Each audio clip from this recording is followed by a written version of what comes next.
Я очень давно хотел найти себе эту магнитолу. Она встречалась мне несколько раз еще в 90-е годы, но уже даже тогда в полностью убитом, не подлежащем восстановлению состоянии. И на этом все. Они как будто исчезли из моего поля зрения, не встретившись больше ни разу. Уже делая этот ролик, пытался найти в интернете хоть одно видео с живым аппаратом, но опять безрезультатно. Попробую немного исправить эту ситуацию.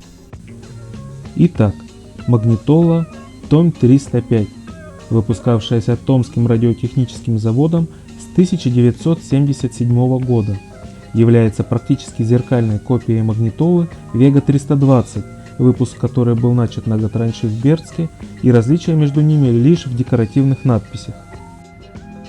Эта Том – одна из последних, выпущена в ноябре 1982 года. Внешне она немного отличается от магнитолы раннего выпуска, у которых клавиша открывания кармана была целиком синего цвета, а кнопка записи – красного. У этой же только верхушки клавиш остались цветными. И еще изменился логотип, изображенный над индикатором включения. Магнитола стоила довольно дорого – 260 рублей. Телевизор можно было купить за 140.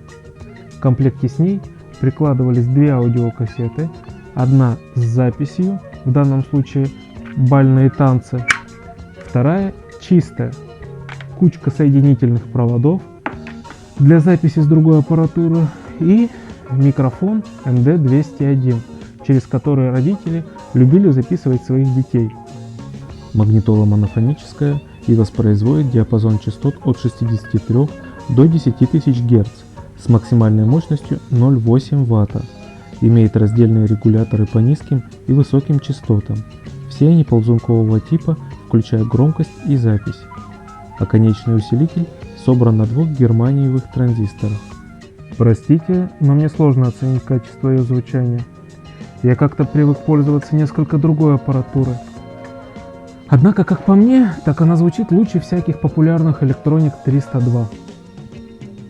Радиоприемник принимает 6 диапазонов волн, имеет телескопическую внешнюю антенну и внутреннюю магнитную. На УКВ имеется автоматическая подстройка частоты, что удобно, не нужно сидеть у приемника и все время подстраиваться на радиостанцию. Шкала приемника выполнена из толстого прозрачного куска пластика для равномерного рассеивания света от двух лампочек, расположенных с верхней стороны ее части. Прослушивая радиоприемник, можно одновременно производить запись на кассету, чем, кстати, очень активно раньше пользовались, ведь подавляющее большинство кассет во времена СССР продавались чистыми, то есть без записи. Магнитофон односкоростной, рассчитан на работу с кассетами МК-60, то есть общим временем звучания 60 минут или 30 минут сторона. Чуть позже появившиеся 90-минутные кассеты тоже вполне нормально переваривает, но сначала пережевывает. Лично мне не нравится, что отсутствует автостоп по окончанию ленты. В инструкции есть прям пунктик про это. По окончании ленты в кассете необходимо, во избежание порчи ленты и прижимного ролика, произвести выключение магнитофонной панели нажатием кнопки «Стоп». Поэтому приходится караулить конец ленты. Кнопки довольно тугие, приходится привыкать.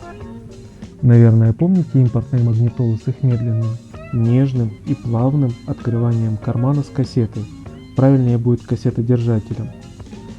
Тут же этот карман, стоит только нажать кнопку открывания, мгновенно, с дикой скоростью, лязгом и грохотом буквально выстреливает.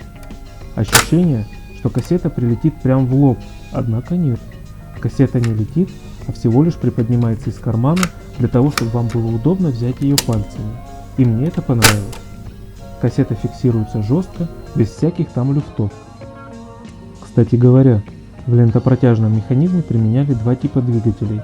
Отечественный, для которого ставилась дополнительная плата стабилизатора вращения и использовался плоский пасек, и японский двигатель, для работы которого эта плата была не нужна, да и пасек использовался более привычный, который в случае его отсутствия могла с успехом заменить резинка от презервативов. Магнитола не имеет кнопки включения или, если кому так больше нравится, отключения от сети. Из-за этого блок питания всегда находится под напряжением, и после использования нужно обязательно вытаскивать сетевой провод из розетки. Также она может работать и от 7 батареек, устанавливавшихся в специальной нише сзади корпуса, для экономии которых они автоматически отключаются при подсоединении сетевого шнура. Поэтому многие использовали эту магнитолу и на природе. Кстати, ее вес 5 килограммов. Этот аппарат проработал с 1982 по 1998 год. После поломки ее сносили в мастерскую, но ремонтировать ее уже отказались. В результате владелец купил себе новую, уже китайскую балалайку, а эту повесил на гвоздь в сенях частного дома, где она и дожила до 2021 года. Завод же в июле 2008 года по утвержденному списку временным заместителем президента Дмитрием Анатольевичем Медведевым попал в число 6 томских предприятий, для сохранения которых они вошли в госкорпорацию Ростехнологии. Дмитрий Медведев прибыл в Томск. И после этого, с 2010 года, завода больше не существует.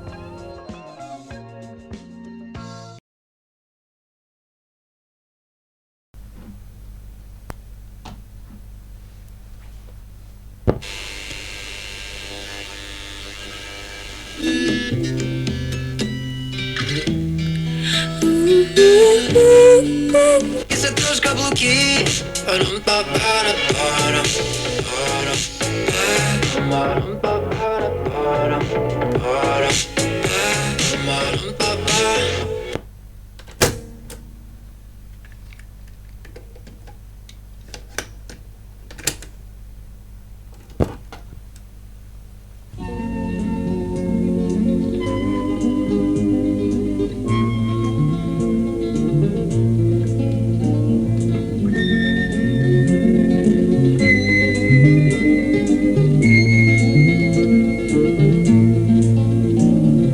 Все отболит, и мудрый говорит, каждый костер когда-то догорит.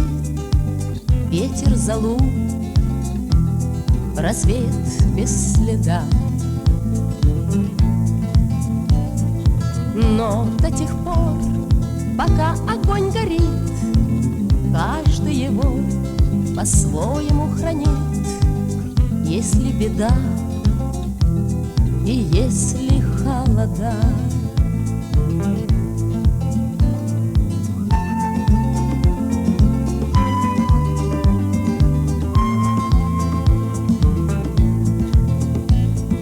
раз ночь длинна, то жгут едва-едва и берегут силы и дрова. Зря не шумят и не портят лес.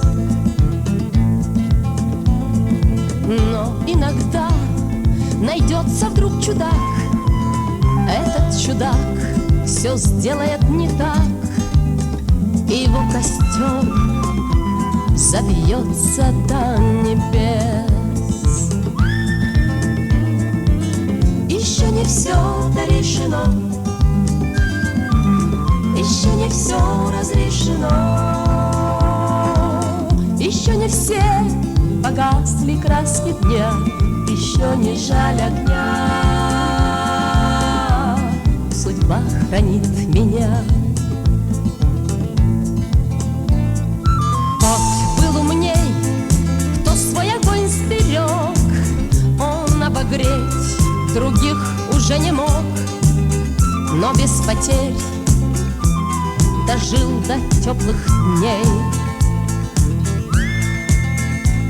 А ты так спешил, ты все спалил за час, и через час большой огонь угас.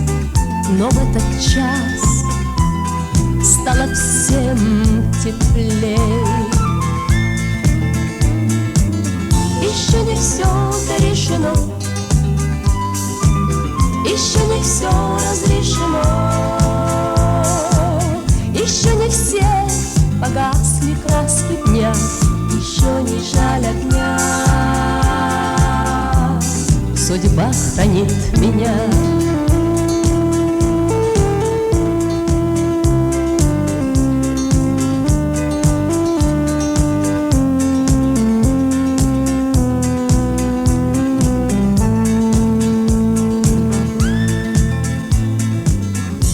Еще не все решено, еще не все разрешено,